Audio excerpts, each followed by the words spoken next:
Merci d'être avec nous. Quels seront les effets réels des économies annoncées par François Bayrou? On va entrer dans un certain nombre de détails ce soir concernant notamment la non-indexation, ce que ça coûtera à beaucoup de catégories françaises, dont les retraités en particulier.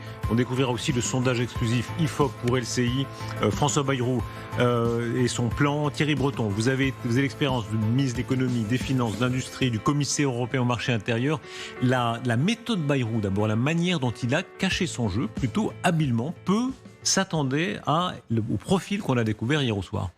Oui, il ne faut jamais oublier que François Bayrou, c'est un de nos plus anciens, un de nos plus expérimentés hommes politiques. C'est pas, comme on dit, pardon de cette expression, un perdreau de l'année. Eh bien, il l'a démontré.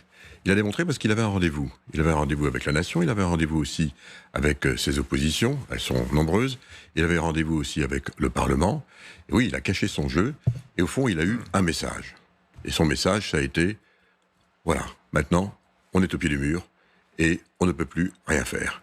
Et ce qui est peut-être intéressant dans sa méthode, si on parle de sa méthode, c'est qu'au fond, il a attaqué tout ce qu'il faut mettre sur la table aujourd'hui pour commencer à prendre nous-mêmes, tous les Français, conscience réellement qu'on ne peut plus continuer comme ça en finançant notre système social qui a été très généreux, qui date du Conseil national de la Résistance, à un moment où la croissance était à près de 4-5%, la démographie également. Et aujourd'hui, on ne peut plus. Et donc, il a pris, par exemple, il a dit, voilà, les médicaments, on ne peut plus, il faut faire un effort. Le fait de travailler, le fait de travailler, il faut travailler plus. Alors, il a pris un symbole. Dieu sait qu'on en parle. Les retraites, c'est très important, mais au fond, il va falloir peut-être partager la charge par rapport aux actifs. Et il a pris que des petites cailloux, comme ça, à forte charge de réactivité, et on le voit. Et qu'est-ce qui va rester ? Il va rester que on est tous en train de se dire, mais au fond, ça ne peut plus durer comme ça. Il faut qu'on bouge. Donc oui, il a réussi, me semble-t-il, à nous mettre en mouvement. Maintenant, pourquoi ? Pour combien de temps ? Est-ce que lui va pouvoir survivre à cela ? L'avenir va nous le dire. Alors, vous avez, Thierry Breton, la maladie des chiffres. Vous avez beaucoup de chiffres en tête, c'est intéressant. Parce que souvent, les hommes politiques, ou même les meilleurs en économie, ils doivent aller consulter un peu Google. Vous avez beaucoup de chiffres en tête. Quelle est, par exemple, c'est la mesure la plus spectaculaire, la suppression du lundi de Pâques et 8 mai férié. Selon vous, qu'est-ce que ça rapporte concrètement ? D'abord, c'est pas une maladie des chiffres. Les chiffres traduisent l'activité et l'activité économique, et c'est très important que les politiques soient conscients des grandes masses. Cela dit, vous avez aussi la maladie de l'incise et de la peine à répondre très directement à une question. Eh bien, les deux maladies vont peut-être ensemble. Eh bien, nous allons essayer de nous guérir, en tout cas, de l'une d'entre elles. Allons-y. Qu'est-ce que ça va rapporter ? Un jour de travail, alors qu'il est férié, il est chômé, c'est entre 1,5 milliard et 2 milliards, pour être précis. Donc on prend à peu près, en gros, c'est 2 milliards. Ce qui est intéressant, si je puis dire, c'est que ces 2 milliards, parce que quand on travaille, évidemment, votre employeur, il verse des cotisations à l'État. Vous versez vous-même des cotisations à l'État. Vous payez de l'impôt. Donc, lorsqu'on décompose ces 2 milliards, tout le monde en bénéficie, je dirais. L'État, évidemment, parce qu'il va augmenter un peu ses impôts. La protection sociale, l'assurance maladie, les retraites, tout le monde et c'est, en gros, un petit 2 milliards. Donc ça veut dire que cette mesure, travailler 2 jours de plus, c'est 4 milliards.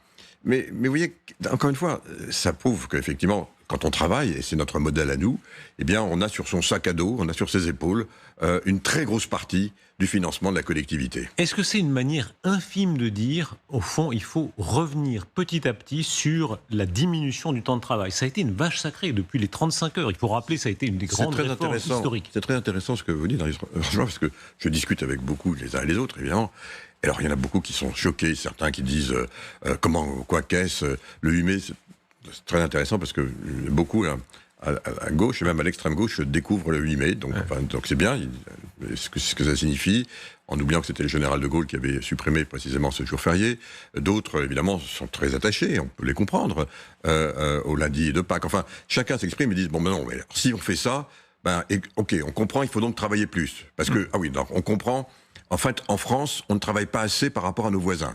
En fait, il faut travailler plus, puisqu'encore une fois, je le redis, et c'est le chiffre du début de notre entretien, une journée de travail, ça permet de financer en partie notre protection sociale. Donc si on veut maintenir le financement de la protection sociale, dans cette partie-là, ça veut dire qu'il faut travailler plus. Donc, au fond, nos compatriotes commencent à se dire, bon, ben, c'est vrai, maintenant, s'il y a un arbitrage à faire, alors, ok, on a compris qu'il fallait travailler plus, ben, et si on supprimait les 35 heures, ou et ben, si finalement on avait la possibilité de travailler un peu plus pour gagner plus, comme disait quelqu'un. Et donc on crée un débat. Vous venez de dire, et si on supprimait les 35 heures, mais personne n'a osé. Personne n'a osé. Voilà, encore une fois, les éléments qui vont être mis sur la table, et qu'au fond, que François Bayrou a réussi à mettre sur la table, il a réussi à réveiller en nous, finalement, le sentiment, la prise de conscience, dirais-je, que l'un des problèmes, il y en a beaucoup d'autres, on va en parler évidemment, de la France, c'est qu'aujourd'hui, par rapport à ce que nous sommes, par rapport à ce que nous coûte notre État et le fonctionnement de l'État aujourd'hui, on ne travaille pas assez. Ça veut dire, attendez, est-ce que ça veut dire que petit à petit on prépare l'opinion, y compris un débat aussi explosif que celui, on pourrait revenir sur les 35 heures? Mais encore une fois, il a préparé l'opinion à tous les débats. Dire que par exemple... Celui-là est énorme. Oui, si il est énorme, mais... s'il devait arriver se profiler, c'est un débat énorme. C'est un débat énorme parce qu'encore une fois, on nous a fait croire, et on le sait très bien, depuis 1981, que la France avait trouvé une troisième voie. Que cette troisième voie, c'était le travailler moins, en gagnant autant et peut-être même plus. C'est la troisième voie qui a été, je dirais, celle qui a été proposée par François Mitterrand, et qui a conduit effectivement aux 35 heures, à la réduction du temps de travail, y compris avec l'abaissement de l'âge de la retraite de 65 à 60 ans. Ça a été une grande promesse. On a dit c'était le cours de l'histoire. Ça a été le cours de l'histoire, et effectivement, vendu, porté comme cela, et on a pu survivre. Et comment? La dette de la France, en 1981, elle est à 20%. Lorsque François Mitterrand quitte son double septennat, elle est à 54%. On va inventer à ce moment-là l'endettement pour financer un modèle social qui ne tient plus aujourd'hui. Et voilà aussi l'un des messages implicite qui a été annoncé, porté hier. Donc oui, il va falloir se dire que, encore une fois, pas en un an. Et c'est un point sur lequel je voudrais attirer notre attention tous. Il est évident qu'on ne va pas réformer Rome en un jour. Le chemin est long. Et du reste, la profondeur, elle a été donnée. Elle a été donnée au cours des derniers jours par Donald Trump et par le président de la République. Je m'explique. Donald Trump nous a dit qu'il fallait que désormais les membres de l'OTAN dépensent 3,5% de leur produit intérieur brut pour la défense à l'horizon 2035. Le président de la République a commencé, à l'occasion des célébrations du 14 juillet, de nous dire ce que ça allait coûter. Donc on sait désormais que notre horizon, c'est 2035. Et je crois que c'est un bon horizon, Darius Rochebin, pour adresser le problème dans la multiplicité dont nous parlons aujourd'hui, pour pouvoir le faire de façon acceptable, mais de façon déterminée. S'il fallait faire une prévision, est-ce que vous diriez que dans 10 ans, on reviendra en arrière sur le temps de travail? Je pense qu'on va évoluer, mettre beaucoup plus de souplesse, certainement de liberté, et faire aussi du donnant-donnant. Par exemple, aujourd'hui, dans les retraites, les discussions des retraites, vous voyez, là aussi encore, François Bayrou, avec sa méthode de Bernet, il a réussi quand même à convaincre le syndicat qui était le plus attaché à cette réduction du temps de travail, je parle de la CFDT, de dire finalement oui, on accepte les 64 ans. Donc oui, on va avoir bien entendu des discussions, sans doute plus de souplesse, du donnant-donnant. Par exemple, si jamais on n'est plus à 100% en retraite par répartition et qu'on on autorise les uns et les autres à avoir une partie par capitalisation, le reste redonné en salaire. Donc il va y avoir toutes ces discussions, bien entendu. C'est les discussions qu'on aura sur 10 ans. Les défenseurs des acquis sociaux vous diront, vous entendant, c'est la tactique de l'étrangleur ottoman. C'est-à-dire petit à petit on serre, d'abord on sent pas, ça fait pas mal, et puis petit à petit on serre et on serre. C'est la raison pour laquelle il faut du temps, il faut donner de la vision, il faut donner une perspective. Et si effectivement on se donne que 3 ans, alors oui, c'est la tactique ottomane à laquelle vous venez de faire allusion, parce qu'évidemment, on ne tient pas plus de 3 ans. Et donc il faut impérativement donner de la profondeur. Et c'est là encore, quelle est la profondeur de temps de François Bayrou? 1 mois, 2 mois, 3 mois, 6 mois, 1 an, 2 ans 2 ans, c'est sans doute le 2027. C'est bien pour ça que je dis 2 ans. C'est bien que je vais de 1 mois à 2 ans. Personne ne le sait, et je pense lui non plus. Donc effectivement, quand on propose un budget, j'entends certains dire « Non mais c'est vraiment... Comment faire vraiment ça? Mais ça va pas réformer la France. » Ce qui est très important, c'est que aujourd'hui, on a, dans ce patchwork qui nous a été présenté, 1000 petits sentiers qu'il va falloir creuser collectivement et encore une fois donner de la profondeur pour le faire. Monsieur Breton, arrive-t-on à la fin de l'État-providence? L'État-providence est une création extraordinaire. La social-démocratie de l'après-guerre, basée sur les 30 glorieuses, la croissance qui montait, la démographie qui était relativement stable. Et on a l'impression que tous ces piliers se sont écroulés les uns après les autres. La croissance, il n'y en a plus vraiment, une sorte de stagnation. Et la démographie, ça n'est plus vraiment le cas. Les derniers chiffres datent de 1,62 enfants par voilà. femme, oui, bien sûr. Je crois que c'est important de poser la question comme vous la posez à l'instant. L'État-providence, c'est ce que nous avons bâti pour refonder la nation après les heures terribles, tragiques que nous avons connues, et notamment à l'occasion du Conseil national de la résistance, qui a porté finalement, qui a mis sur les fonds baptismaux, ce qui est aujourd'hui, effectivement, cet État-providence. Donc on y est très attaché, c'est notre histoire. Mais sauf qu'à l'époque, on avait une croissance 4-5%, on avait une démographie qui était au-delà de 4%. Et donc ces deux composantes-là nous permettaient effectivement de financer les promesses de cet État social. Et aujourd'hui, on vient de le dire, 1,62 pour la natalité en France, et une croissance qui va être de combien cette année? 0,5%? 0,4%? Est-ce la fin de la social-démocratie? C'était ce système magnifique, c'est une promesse magnifique de dire on maintient l'économie libérale, son efficacité, mais on redistribue, c'est un État sympa, c'est un État généreux. Ça a fait rêver, ça a rassemblé, pas toute la classe politique, mais ça a rassemblé une part énorme du spectre politique pendant des années. Eh bien sûr, il faut poursuivre évidemment cet objectif. Avec quels moyens? Mais c'est bien la question. Aujourd'hui, ce que vous venez de décrire, ça coûte en gros 1000 milliards par an. Voilà, cet État généreux, c'est-à-dire entre sa poche sociale et sa poche retraite, qui est la promesse évidemment, c'est en gros 1000 milliards. Je rappelle pour nos téléspectateurs que le budget de l'État, de toutes les administrations, l'armée, l'école, la justice, c'est 350 milliards. Donc c'est presque 3 fois plus. La question c'est, est-ce qu'on va pouvoir continuer à aller... je prends une image qui va certainement peut-être choquer, mais voilà, on a tous une carte vitale. C'est formidable, c'est formidable. J'entends dire, des fois je vais aussi dans des campagnes, c'est comme ma carte de crédit. Je la donne et oui, plus rien n'a un coût. Si, tout ça a un coût. Et c'est de ça dont on parle aujourd'hui. C'est de ça dont il va falloir parler. Alors, la question telle que vous la posez, d'autres pays se sont posés exactement cette même question. Des pays qui étaient très sociodémocrates, dans lesquels, évidemment, cette promesse était vraiment la promesse politique. On peut penser, par exemple, à la Suède. La Suède a été vraiment un exemple de social-démocratie. Avec un véritable État-providence. Et puis la Suède a vu sa démographie commencer à baisser, puis la Suède a commencé à comprendre qu'elle ne pouvait plus continuer comme ça. Il y a eu effectivement à ce moment-là une immigration, on le sait, une immigration très importante. Oui, la migration remplaçait la natalité. C'était effectivement une nécessité pour continuer à financer, à faire en sorte que ce modèle social puisse continuer. Alors, est-ce qu'elle a été réussie ou pas en Suède? Les Suédois eux-mêmes disent qu'elle n'a pas été réussie, en tout cas en ce qui concerne l'intégration. Il y a plus de 20% maintenant de la population en Suède qui est d'origine non suédoise. Vous semblez dire, pour être précis, qu'on est coincé entre la question économique qui marche pas très bien et la question migratoire qui... Mais bien entendu, regardez ce qui se passe en Allemagne, ce qui s'est passé en Allemagne. L'Allemagne est exactement aussi dans cette même logique. Il y a un problème démographique terrible en Allemagne. Et donc c'est un problème, effectivement, que l'Allemagne n'arrive pas à résoudre. Et c'est vrai que là aussi, on a vu la réponse de Madame Merkel sur cette question. Et ça continue. Regardez, ce sont les derniers chiffres publiés vendredi. L'immigration dans l'Union européenne a fait grimper la population de l'Union à un niveau record de 450,4 millions de personnes, données Eurostat. Mais on constate que la croissance démographique observée est attribuée en très grande part à l'augmentation des mouvements migratoires. En réalité, l'Union européenne a gagné 1 million et quelques de nouveaux habitants, solde migratoire positif de 2,3 millions de personnes, qui compense la diminution naturelle de la population de 1,3 million de personnes. En clair, c'est seulement l'immigration qui permet à la puissance européenne de rester, de continuer à croître en termes de démographie. Ce que vous venez de traduire là, à l'instant par des chiffres, vous aussi, c'est ce qu'on vit aussi aux États-Unis.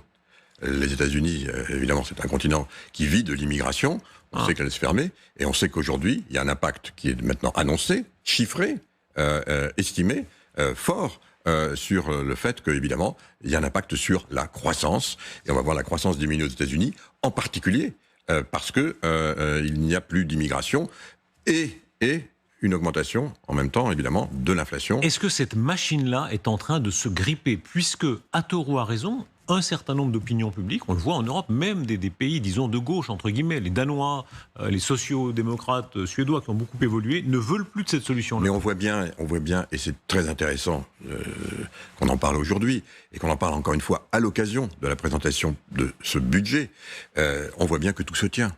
Et qu'on ne peut pas traiter uniquement, dire mais il faut plus d'immigrés parce que ils vont payer les retraites, mais parce que ils viennent, certains disaient, manger le pain des Français.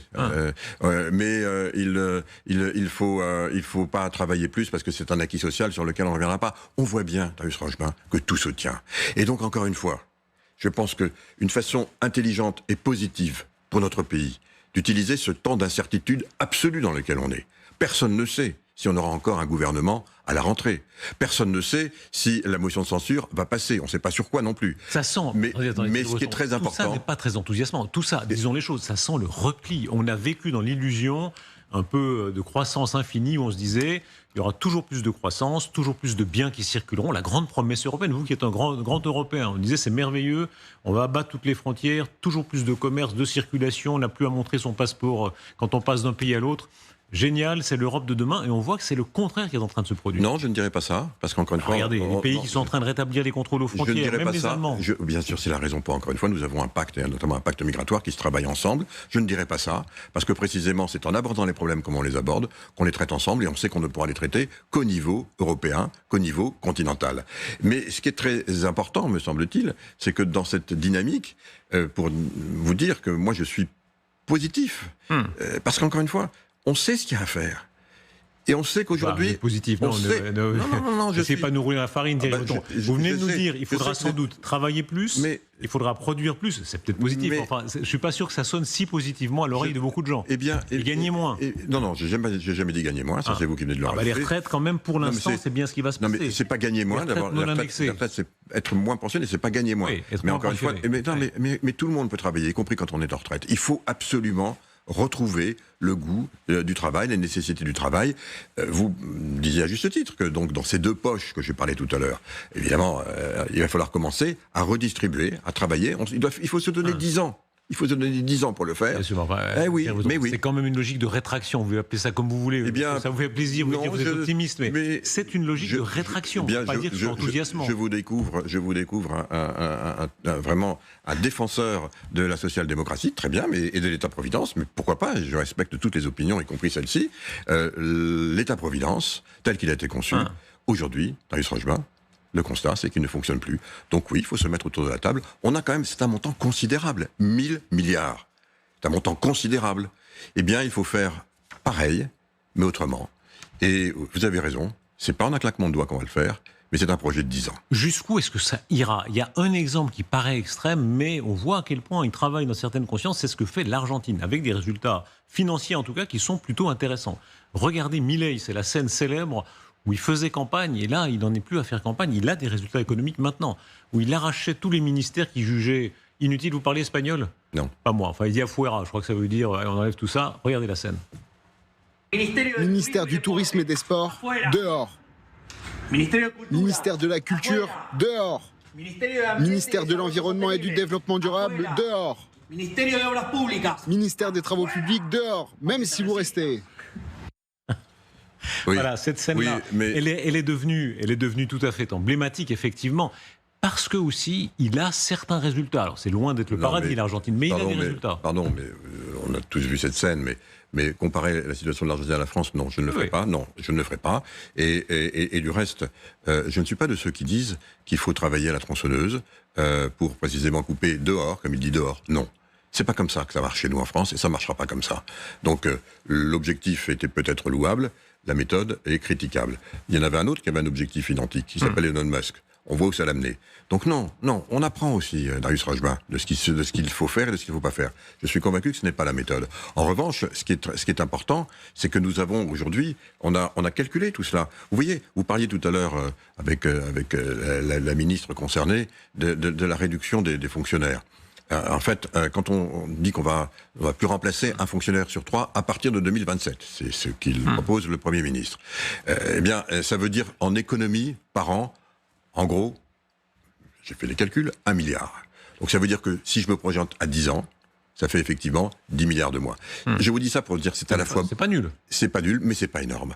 Donc on voit bien que ce n'est pas la solution, passe pas par un matraquage ou un tronçonnage de ceux qui servent l'État.